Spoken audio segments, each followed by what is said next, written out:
novembro de 1869. Cuiabá, Mato Grosso. O tabelião Joaquim Araújo ficou olhando para o documento por um tempo longo. Depois olhou para a mulher que estava na frente do balcão. Depois voltou para o documento. Tinha 22 anos de ofício.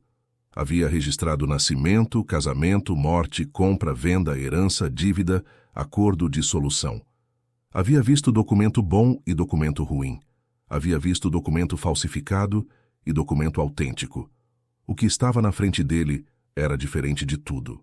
Não porque fosse falso, porque era verdadeiro de uma forma que o tabelião não conseguia completamente processar. Era uma carta de alforria, com todas as formalidades, com o nome certo, com a data certa, com a descrição física certa, com o valor simbólico de R$1 que indicava concessão e não compra, e com a assinatura do senhor Benedito Lacerda de Campos, que era, sem nenhuma dúvida, após 22 anos de ofício de reconhecer a assinatura real do senhor Benedito. O tabelião olhou para a mulher de novo. Essa assinatura é do senhor Benedito? É. Ele assinou na sua presença? Felícia ficou em silêncio por um momento. Ele assinou. O tabelião ficou olhando para o documento. Ficou assim por um tempo, que tinha o peso de decisão que não tinha resposta simples. Depois pegou o carimbo e registrou. Mas isso não era o pior. O pior, para o senhor Benedito Lacerda de Campos, que só soube do registro 3 dias depois, quando o próprio tabelião mandou mensageiro para confirmar a transação, como era protocolo. O pior não era que Felícia estava livre. Era que ela havia conseguido isso sem que ele soubesse o que estava fazendo. Por 8 anos ele havia ensinado, e não havia calculado o que estava ensinando. Felícia nasceu em 1843 em Corumbá, na margem do rio Paraguai, filha de Antônia, uma mulher que havia chegado ao Mato Grosso pelo tráfico e que havia encontrado naquela fronteira específica onde o Brasil encontrava a Bolívia e o Paraguai, um mundo diferente do que havia encontrado em outras regiões. Não diferente no que importava. O cativeiro era cativeiro em qualquer margem de rio, mas diferente na porosidade. Na fronteira, gente entrava e saía com uma frequência que o sistema não conseguia controlar completamente. Línguas misturavam. Histórias cruzavam. Informação circulava de formas que regiões mais fechadas não permitiam. A mãe havia aprendido nessa porosidade uma coisa que passou para Felícia antes de morrer, que o mundo era maior do que qualquer fazenda. E que gente que sabe que o mundo é maior do que qualquer fazenda não cabe completamente em nenhuma fazenda. Felícia chegou à fazenda São Luís, em Cuiabá, em 1858, com 15 anos, comprada de um comerciante de Corumbá que havia recebido ela como parte de pagamento de uma dívida e que havia achado mais conveniente vendê-la do que criá-la. Era menina de olhos que processavam tudo com uma velocidade que as pessoas notavam como inteligência e que o senhor Benedito notou como utilidade. O que veio depois foi ainda mais cruel. O senhor Benedito Lacerda de Campos tinha 45 anos em 1858. Era fazendeiro de gado, com propriedades em 3 municípios do Mato Grosso e uma burocracia administrativa que crescia na mesma proporção que as propriedades. Documentos, contratos, correspondências, registros. O tabelião de Cuiabá cobrava por cada visita. O escrivão que vinha da cidade cobrava por hora. E o filho do senhor, que havia sido mandado estudar em São Paulo e que era a única pessoa da família que escrevia com clareza suficiente para corresponder com autoridades, estava em São Paulo. Numa tarde de 1861, o senhor Benedito chamou Felícia ao escritório. "Você é esperta", disse ele com aquela direteza de quem não tem tempo para rodeio. "Vou te ensinar a escrever. Você vai copiar documentos para mim. Vai ser mais rápido do que chamar escrivão e mais barato." Felícia ficou em silêncio por um momento. "Eu aprendo, senhor. Eu sei que aprende. Por isso estou te ensinando." E foi isso, sem cerimônia, sem consciência do que estava sendo colocado em movimento. O senhor Benedito havia encontrado solução para problema de custo administrativo. Felícia havia encontrado outra coisa completamente. A escrita que o senhor Benedito ensinou a Felícia era funcional. Letras formadas corretamente, palavras sem erro, frase clara, cópia fiel. Era o suficiente para copiar contrato de compra e venda de gado. Não era o suficiente para o que Felícia decidiu fazer com ela. Então Felícia foi além. Não de forma visível. Não chegou no escritório pedindo mais. Foi de forma invisível, que é a única forma disponível quando você quer aprender algo que não te foi oferecido. O escritório do Senhor Benedito tinha uma estante de livros, não muitos, mas suficientes. 3 livros de lei, um dicionário, um almanaque de 1857 e uma coleção de contratos e documentos antigos que o Senhor guardava como referência. Felícia copiava os documentos que o Senhor pedia, e nos intervalos, quando o escritório ficava vazio, lia, não rápido, devagar, com aquela atenção de quem está construindo estrutura e não quer perder uma peça. Leu os 3 livros de lei. Não entendeu tudo, mas entendeu o suficiente para começar a entender como o sistema funcionava por dentro.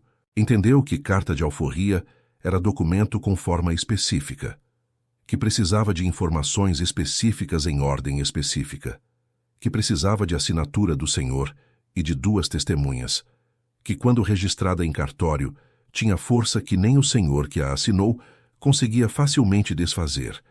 Mas isso não era o pior. Entendeu outra coisa, que a assinatura do Senhor Benedito estava em todo documento que ela copiava, e que depois de 2 anos copiando, ela conhecia aquela assinatura melhor do que o próprio Senhor a conhecia. Sabia a pressão que ele fazia na pena no início, a curva que o B fazia antes de subir, o comprimento específico do traço final que ele sempre fazia com o mesmo movimento, sempre sem variar, com aquela automaticidade de quem assina centenas de vezes por ano e que por isso assina no piloto automático. Havia copiado aquela assinatura mentalmente 1000 vezes. Sabia fazer. Ficou com esse conhecimento dentro de si por 6 anos, sem usar, esperando o momento certo. E ninguém estava preparado para aquilo. O momento certo chegou em 1869, não como oportunidade, como necessidade. Em março de 1869, o Senhor Benedito recebeu proposta de um fazendeiro de Mato Grosso do Sul que queria comprar parte do rebanho e precisava de mão de obra adicional para conduzir o gado até a fronteira. A proposta incluía o aluguel temporário de 6 escravizados da fazenda São Luís por 3 meses. Felícia estava na lista. Não porque o Senhor tivesse razão específica para incluir ela. Estava na lista porque o fazendeiro de Mato Grosso do Sul havia pedido alguém que soubesse escrever para manter registro da condução. O Senhor havia incluído sem pensar muito. Felícia soube da lista numa tarde, pela cozinha, ouvindo a conversa entre o Senhor e o feitor que combinavam os detalhes. Ficou em silêncio. Continuou com o que estava fazendo e pensou. 3 meses em propriedade diferente, com feitor diferente, com rotina diferente, sem o arquivo que havia construído em 8 anos de fazenda São Luís. 3 meses longe do escritório, longe dos livros de lei, longe dos documentos que conhecia de memória. E quando voltasse, nada garantia que voltaria para o mesmo lugar. Rebanho que ia para a fronteira às vezes não voltava completo. Gente que ia junto às vezes também não. Mas isso não era o pior. O pior era outra coisa que havia ouvido 2 dias antes.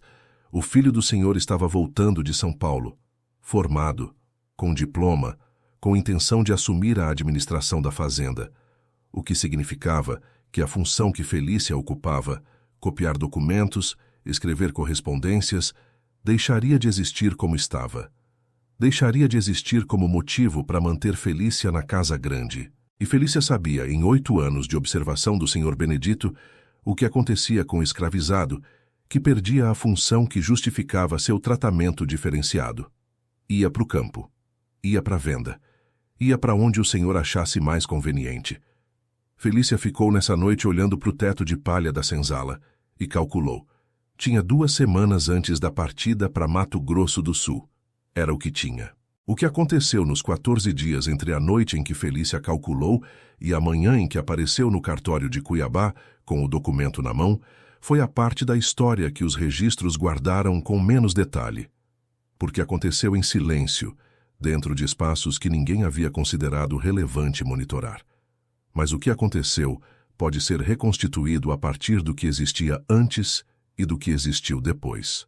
Antes, Felícia sem documento de liberdade, sem perspectiva de documento, com prazo de 2 semanas antes de situação que mudaria tudo. Depois, documento registrado em cartório com assinatura do Senhor Benedito e 2 testemunhas. O que conecta os 2 pontos exige entender 3 coisas. A primeira era o papel e a tinta. O escritório do Senhor Benedito tinha estoque de papel e tinta que Felícia administrava. Ela era a que controlava o que havia, que pedia reposição quando acabava, que sabia exatamente quanto existia e quanto seria percebido se faltasse uma quantidade pequena. Quantidade pequena de papel e tinta desaparecia o tempo todo em escritório. Era normal. Não era notado. A segunda era o formulário. Carta de alforria tinha forma específica. Felícia havia lido a forma nos livros de lei. Havia visto formulários no arquivo de documentos antigos do escritório. Sabia cada campo, cada ordem, cada palavra que precisava estar presente. Não era improvisação. Era cópia precisa de estrutura conhecida, preenchida com informação verdadeira, assinada com a assinatura que havia estudado por 2 anos. A terceira era as testemunhas. E ninguém estava preparado para aquilo. 2 testemunhas. Era o campo mais difícil. Não porque fosse difícil encontrar 2 pessoas, porque as 2 pessoas precisavam assinar sabendo o que estavam assinando, e assinar sabendo o que estavam assinando era ato com consequências que nem todo mundo estava disposto a enfrentar. Felícia havia passado 8 anos na Fazenda São Luís. Havia benzido, havia ajudado, havia guardado segredo, havia feito favor e não cobrado. Havia construído, sem planejar esse resultado específico, o tipo de dívida que não tem papel, mas que existe. Na noite do 12º dia, chamou 2 pessoas. As 2 disseram sim. Os nomes das testemunhas ficaram no registro do cartório de Cuiabá. Eram 2 pessoas livres, um comerciante e uma lavadeira, que viviam na cidade e que tinham motivo próprio, que não cabe neste roteiro descrever completamente para dizer sim quando Felícia pediu. No 14º dia, Felícia foi ao cartório. Com o documento, com as 2 assinaturas de testemunha, e com a assinatura do Senhor Benedito Lacerda de Campos, que havia estudado por 2 anos, e reproduzido com a mão, que havia copiado 1000 documentos, e que sabia, com a precisão de quem praticou até o ponto em que a prática virou memória muscular, exatamente a pressão certa, a curva certa, o traço final certo. O tabelião Joaquim Araújo tinha 22 anos de ofício, e 22 anos de ofício ensinavam uma coisa que os primeiros anos não ensinam, que documento verdadeiro e documento certo não são sempre a mesma coisa. Documento verdadeiro é o que diz a verdade sobre o que representa. Documento certo é o que foi produzido pelo processo correto. O que estava na frente do tabelião era documento verdadeiro. Felícia de fato merecia a liberdade que estava descrita, as informações eram corretas, o valor era o valor padrão de concessão. Se era documento certo, dependia de uma coisa que o tabelião não tinha como verificar ali. Se a assinatura era do Senhor Benedito de próprio punho e própria vontade, o tabelião ficou com o documento por um tempo. Depois olhou para Felícia. Esse documento foi assinado voluntariamente pelo Senhor Benedito. Foi. Ele estava em pleno juízo quando assinou? Estava. O tabelião ficou em silêncio. Você sabe que se houver irregularidade nesse documento, as consequências são suas. Sei. Você está disposta a assumir isso? Estou. O tabelião ficou olhando para o documento por mais um tempo. Depois fez uma coisa que Felícia não havia calculado completamente na arquitetura do plano. Perguntou uma coisa diferente das anteriores. Como você aprendeu a escrever? Felícia ficou em silêncio por um momento. O Senhor Benedito me ensinou. O tabelião ficou em silêncio. Depois pegou o carimbo e registrou. Mas isso não era o pior. O pior para o Senhor Benedito foi a lógica que o próprio tabelião usou, anos depois, quando contou a história para um pesquisador que estava mapeando casos de alforria no Mato Grosso do final do século XIX. O tabelião disse que havia registrado porque havia uma coisa no documento que o convenceu mais do que qualquer verificação formal que pudesse ter feito. A letra. A carta de alforria estava escrita com a letra de Felícia, que o tabelião reconhecia de documentos que ela havia trazido anteriormente como mensageira do senhor Benedito. Mas a assinatura estava com a letra do senhor. E o tabelião havia pensado: se essa mulher fosse capaz de falsificar a assinatura com essa precisão, ela era capaz de qualquer coisa. E alguém capaz de qualquer coisa que escolhe usar essa capacidade para produzir documento de liberdade própria, em vez de documento de benefício material, merece que o documento seja registrado. Era raciocínio que não cabia em nenhuma lei, mas cabia na consciência de 22 anos de ofício. O senhor Benedito soube 3 dias depois. Mensageiro do cartório, protocolo de confirmação, papel com o carimbo. Ficou olhando para o papel por um tempo longo. Depois chamou o feitor. Busca a Felícia. O feitor foi. Voltou sem Felícia. Ela não está na senzala, senhor, nem na cozinha, nem no escritório. O senhor ficou em silêncio. Quando foi a última vez que alguém a viu? Ontem de manhã, senhor. Saiu dizendo que ia ao mercado buscar tinta para o escritório. O senhor Benedito ficou olhando para o papel do cartório, a assinatura. A sua assinatura. Ficou olhando por um tempo que tinha o peso de alguém tentando entender como uma coisa que estava completamente sob controle havia saído completamente do controle sem que ele percebesse o momento exato em que saiu. E não encontrou o momento, porque o momento não era era 8 anos. O que veio depois foi ainda mais cruel. O senhor foi ao cartório, contestou o documento. O tabelião Joaquim Araújo ouviu a contestação com a calma de 22 anos de ofício e disse que o documento havia sido registrado com base em assinatura que o próprio tabelião havia avaliado como autêntica, com 2 testemunhas presentes, e que a contestação precisaria ser apresentada ao juiz com evidência de irregularidade. O senhor perguntou que tipo de evidência. O tabelião disse que precisaria provar que a assinatura não era dele. O senhor ficou em silêncio, porque a assinatura era dele. Era precisamente, cirurgicamente, identicamente dele. E provar que não era seria provar que a própria assinatura que usava em todos os contratos havia sido reproduzida com fidelidade que ele próprio não conseguia garantir quando assinava. E ninguém estava preparado para aquilo. O processo de contestação foi aberto. Durou 2 anos. E foi encerrado sem resultado favorável ao senhor Benedito, porque em nenhum momento dos 2 anos de processo, o perito que analisou a assinatura conseguiu estabelecer com certeza técnica que não era do senhor. Era boa demais para ser descartada. E o senhor que havia ensinado era a única pessoa capaz de explicar como tinha ficado boa demais. Mas explicar isso seria explicar que havia ensinado uma escrava a escrever com precisão suficiente para reproduzir a própria assinatura. E isso era uma coisa que o senhor Benedito Lacerda de Campos não estava disposto a colocar em papel assinado. Felícia saiu de Cuiabá na manhã do dia em que o documento foi registrado. Não correu.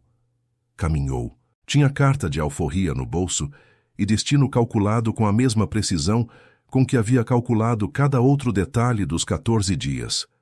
Foi para Corumbá, onde a mãe havia chegado pelo tráfico décadas antes, onde havia a porosidade de fronteira que a mãe havia descrito, gente entrando e saindo, línguas misturando, histórias cruzando. Chegou em 12 dias de viagem, usando a rota que havia mapeado em conversas com tropeiros e comerciantes que passavam pela fazenda São Luís e que contavam coisas para a escravizada de escritório que não contariam para escravo de campo. Em Corumbá, encontrou trabalho como escrivã. Não imediatamente, levou 3 meses, mas a combinação de carta de alforria, letra clara e conhecimento de documentação legal era rara o suficiente para que um comerciante de Corumbá achasse mais prático contratar do que continuar pagando tabelião. E era a ironia mais precisa que a história da fazenda São Luís poderia produzir. O mesmo argumento que o senhor Benedito havia usado para justificar ensinar Felícia a escrever em 1861 foi o argumento que Felícia usou para conseguir emprego em Corumbá em 1869. Mais barato, mais rápido, mais conveniente. Mas isso não era o pior. Em 1872, 3 anos depois de chegar em Corumbá, Felícia abriu escritório próprio. Pequeno, com uma mesa e 2 bancos e uma estante de livros que foi comprando ao longo dos anos com os primeiros dinheiros que juntou. Fazia contratos, redigia correspondências, orientava pessoas, principalmente libertos recentes que não entendiam como o sistema funcionava e que precisavam de alguém que entendesse para navegar o mundo do papel e do carimbo, que era o mundo da liberdade formal no Brasil de 1872. Era exatamente o que havia aprendido nos livros de lei do escritório do Senhor Benedito, mas agora era dela. Em outubro de 1875, 6 anos depois do documento no cartório de Cuiabá, o filho do Senhor Benedito, formado, instalado na administração da fazenda, com aquele pragmatismo de pessoa jovem, que cresceu ouvindo história, mas que só acredita no que vê, escreveu uma carta para Felícia. Não foi mandada pelo pai, foi mandada pelo filho por iniciativa própria. A carta dizia que o pai havia morrido em agosto daquele ano e que, ao revisar os documentos do escritório, havia encontrado uma anotação no livro de contas de 1861 que dizia: ensinar Felícia a escrever. Necessidade administrativa, redução de custo com escrivão. E que havia ficado olhando para essa anotação por um tempo longo. A carta perguntava, com aquela direteza de pessoa jovem que não tem paciência para rodeio, uma coisa simples. A senhora poderia me dizer como foi que usou o que aprendeu da forma que usou? Felícia ficou com a carta por uma semana antes de responder. A resposta foi curta, 3 linhas. Aprendi da forma que me foi ensinado.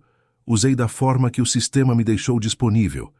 Se seu pai tivesse calculado o que estava ensinando, talvez tivesse ensinado de outra forma, ou talvez não tivesse ensinado.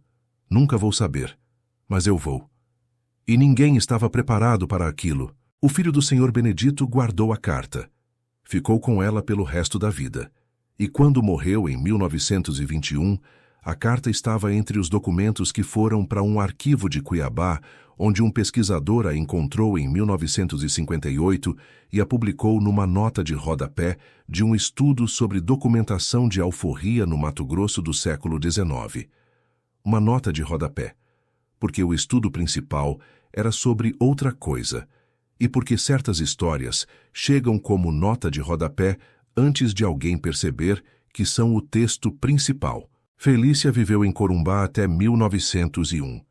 62 anos de vida, dos quais os últimos 32 foram vividos como mulher livre com escritório próprio numa cidade de fronteira, onde o mundo era poroso o suficiente para que certas coisas fossem possíveis. Formou 4 pessoas no ofício de escrivã, 3 mulheres e um homem, todos libertos ou filhos de libertos, todos chegados na sua porta com a mesma combinação de inteligência e falta de acesso ao conhecimento que ela própria havia chegado na Fazenda São Luís em 1858. Não cobrava os primeiros 3 meses de nenhum deles. Dizia que aprendizado que custou para chegar nela não deveria custar para sair. Em 1888, quando a Lei Áurea foi assinada, estava no escritório. Ficou em silêncio quando a notícia chegou. Um dos aprendizes perguntou o que estava sentindo. Felícia ficou olhando pela janela para o rio Paraguai que corria lá fora, com aquela indiferença de rio que viu coisa demais para se surpreender com mais uma. E disse: estou pensando no Senhor Benedito, que achou que me ensinava a escrever para mim copiar o que era dele. E o que me ensinou foi que o que está dentro de uma pessoa não pertence a quem está do lado de fora. Não importa o que o papel diz. A lei chegou. Mas o que aprendi não esperou pela lei. E voltou para o trabalho. Olá, meu amigo e minha amiga. Aqui é Paulo. Você acabou de passar 32 minutos com Felícia, com uma mulher que recebeu ferramenta para servir melhor e usou para servir a si mesma, que estudou por 8 anos sem que ninguém percebesse que estava estudando, que executou em 14 dias o que havia levado 8 anos para aprender a executar.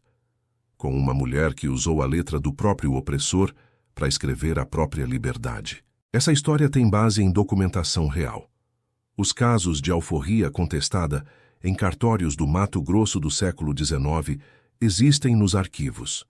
As notas de rodapé de estudos acadêmicos, que escondem histórias maiores do que o texto principal, existem em bibliotecas que a maioria das pessoas nunca vai visitar. Esse canal existe para tirar do rodapé o que pertence ao texto principal. Se essa história ficou com você, se os 14 dias ficaram em algum lugar dentro de você, compartilha. Manda para alguém que precisa ouvir que o conhecimento não escolhe lado. Escolhe quem tem coragem de usá-lo. Que 8 anos aprendendo em silêncio produzem 14 dias que mudam tudo. Ativa o sino.